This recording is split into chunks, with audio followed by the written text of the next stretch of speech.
Bonjour, dans cette vidéo, je vais vous expliquer diverses façons de faire pour reculer nos limites parce que nous sommes, au moment où je réalise cette vidéo, nous sommes dans un mois neuf et une année neuve, donc il est question de reculer nos limites pour passer à autre chose. Et quand on parle de reculer les limites, pour une très grande majorité des personnes, c'est quelque chose de très difficile à faire. De ce fait, elles n'essaient pas et elle se retrouve dans une situation bloquée qui est vraiment insatisfaisante. Ce qui, bien évidemment, pénalise la vie, plombe le moral et consomme de l'énergie. Voilà, alors après, on grinchonne. Voilà. Pour que ça devienne plus facile, je vous propose de prendre un tout petit peu de temps pour voir comment nous pouvons faire. Tout d'abord, on va commencer par définir de quelles limites il est question. Est-ce qu'il est question de repenser nos limites mentales? Est-ce qu'il est question de peur, de confiance, de croyance, de... Ouais, toutes ces sortes de limites mentales. Est-ce qu'il est question de repousser les limites physiques? En faisant du sport, par exemple, en étant plus endurant ou alors en prenant soin beaucoup plus de sa santé? Est-ce qu'il est question de sortir de notre zone de confort pour progresser dans la vie? Voilà, si par exemple vous pratiquez un métier dans lequel vous n'êtes plus pas bien du tout et pour pouvoir passer à un autre métier, il faut reculer ses limites. Ça peut être ça. Ou alors, est-ce que, il est question de dépasser des barrières extérieures, des barrières sociales, des barrières professionnelles, des barrières d'ethnie, voilà, ce genre de barrières. Alors, la première chose à faire, c'est de définir la limite en question. Qu'est-ce qui me bloque actuellement? Est-ce que c'est une peur? Est-ce que c'est un manque de compétences? Est-ce que c'est une croyance? Ou est-ce que c'est une habitude que j'ai qui vraiment est déplorable? Ou alors, est-ce que cette limite est réelle? Est-ce que je me la suis imposée sans m'en rendre compte? Vous voyez, en commençant par réfléchir comme ça, vous allez vous donner les moyens d'y voir plus clair. Puis vous pouvez commencer par modifier votre état d'esprit. euh, et souvent, ce sont les limites mentales qui sont les plus puissantes. Donc, voici quelques leviers que vous pouvez utiliser. Par exemple, observez vos pensées. À chaque fois que vous vous dites je ne peux pas, demandez-vous pourquoi pas. Qu'est-ce qui m'en empêche vraiment? Déjà, cette première question va vous ouvrir des perspectives. Puis, vous pouvez aussi définir que vous pouvez évoluer progressivement avec un petit peu d'effort à chaque fois, en y consacrant un peu de temps régulièrement, en fait comme un apprentissage, en affrontant l'inconfort petit à petit. Ce qui vous fait peur aujourd'hui deviendra banal de plus en plus si vous vous y exposez graduellement. Un autre moyen de reculer vos limites peut être de décomposer l'objectif. Vouloir tout changer d'un coup, c'est la meilleure façon d'abandonner avant d'avoir réussi. Prenez l'exemple d'une personne qui veut devenir virtuose au piano. Pourra-t-elle réussir en ne prenant qu'un cours? Je vous laisse répondre, mais je crois que vous avez la réponse autant que moi. Alors, je vais vous inviter à reprendre votre limite, à la fractionner en mini-objectifs atteignables et chaque petite victoire augmentera votre territoire intérieur. Et petit à petit, au fil du temps, votre limite va se reculer. Par exemple, si votre limite, c'est de parler en public, vous avez peur, donc vous devriez le faire, mais comme vous avez peur, vous ne le faites pas. Commencez par parler devant votre miroir, puis face à un ami, puis devant un petit groupe, puis prenez la parole lors d'une réunion, etc. Et vous voyez, petit à petit, votre limite qui vous semblait impossible à dépasser au départ va être rendue tout à fait faisable par ce procédé.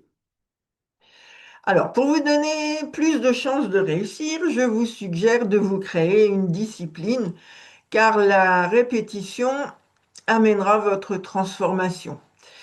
Et cette discipline vous engagera à sortir de votre zone de confort régulièrement. La discipline, c'est ce qui va transformer l'effort en habitude et l'habitude en nouvelle base de fonctionnement. Vous pouvez aussi vous entourer de bons stimuli. Recherchez de préférence des personnes ou des environnements qui vous inspirent le plus pour aller plus loin. Voilà.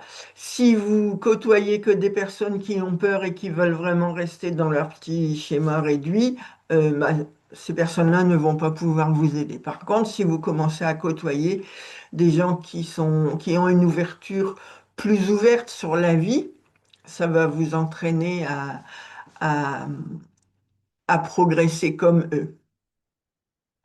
Éloignez-vous aussi de tout ce qui nourrit la peur, ce qui nourrit le doute, ce qui nourrit la stagnation. Vous pouvez lire, vous pouvez écouter, vous pouvez regarder, discuter avec des gens qui ont déplacé leurs propres limites. Par exemple, si vous voulez changer de job et que vous ne savez pas comment vous y prendre, essayez d'aller rencontrer des gens qui ont vécu cette expérience et qui pourront vous donner des conseils, vous dire comment ils ont fait, vous inspirer. Ce qui est très important, c'est de rester connecté aux raisons qui vous poussent à reculer vos limites. Pourquoi est-ce important pour vous de les reculer? Pour qui? Ou alors pourquoi? Et vers quoi vous voulez aller? Cette motivation profonde est ce qui vous fera tenir quand ça deviendra difficile. Alors, cette première méthode peut porter ses fruits, mais vous constatez comme moi qu'elle peut sembler laborieuse.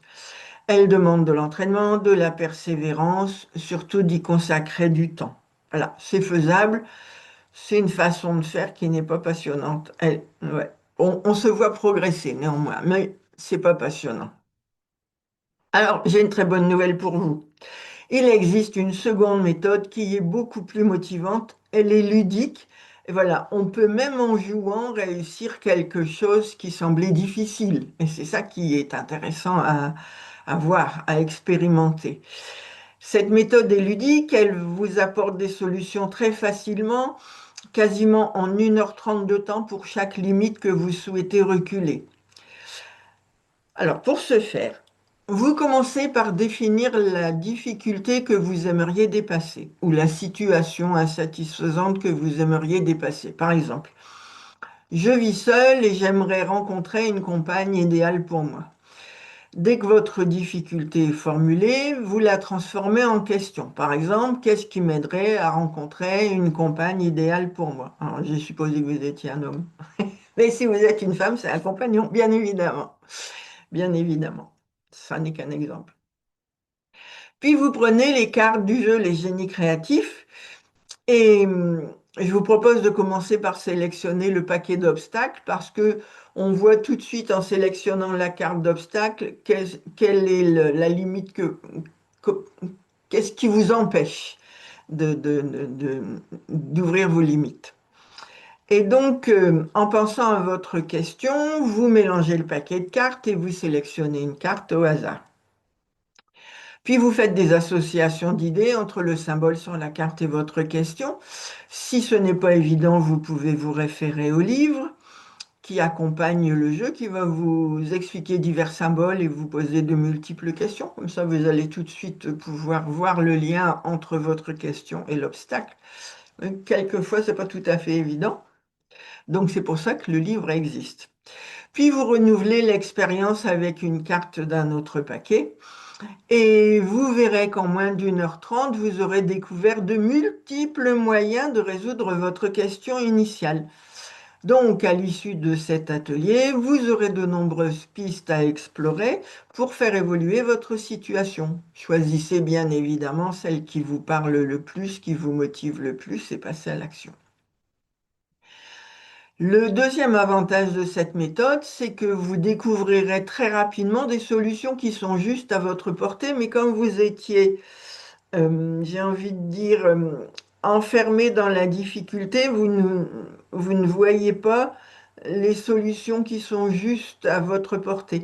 Et en fait, le fait d'utiliser les symboles qui sont sur les cartes du jeu Les Génies créatifs, vous vous mettez à l'extérieur de votre situation et vous voyez votre situation avec du recul. Et du coup, il y a beaucoup plus de solutions que vous commencez à voir.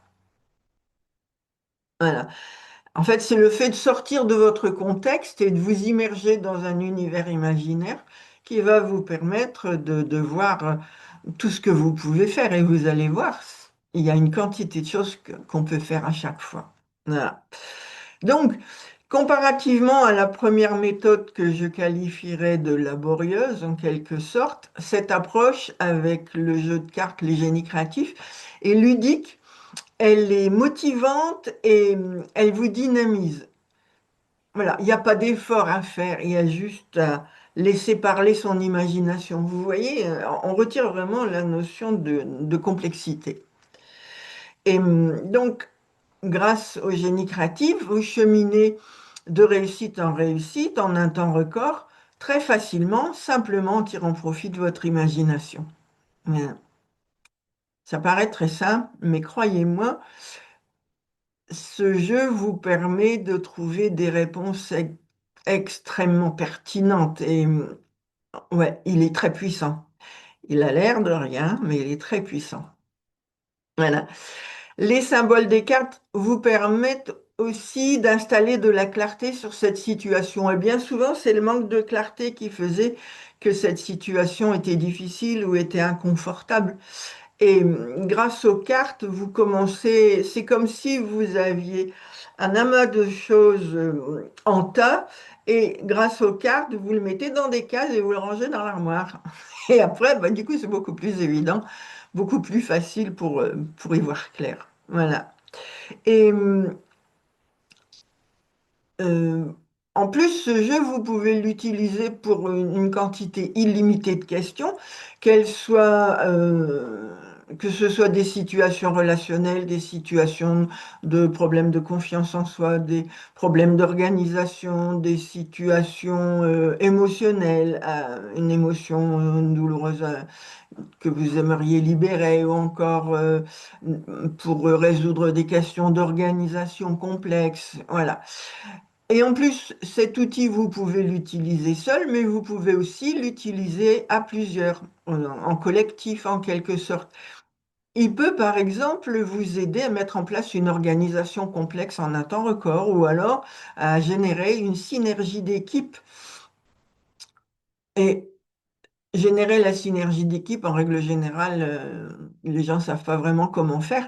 Mais avec ce jeu, ça se fait en 2 heures. Vous avez une synergie d'équipe qui est durable dans le temps parce que vous avez changé le mode de vous avez changé la dynamique du groupe.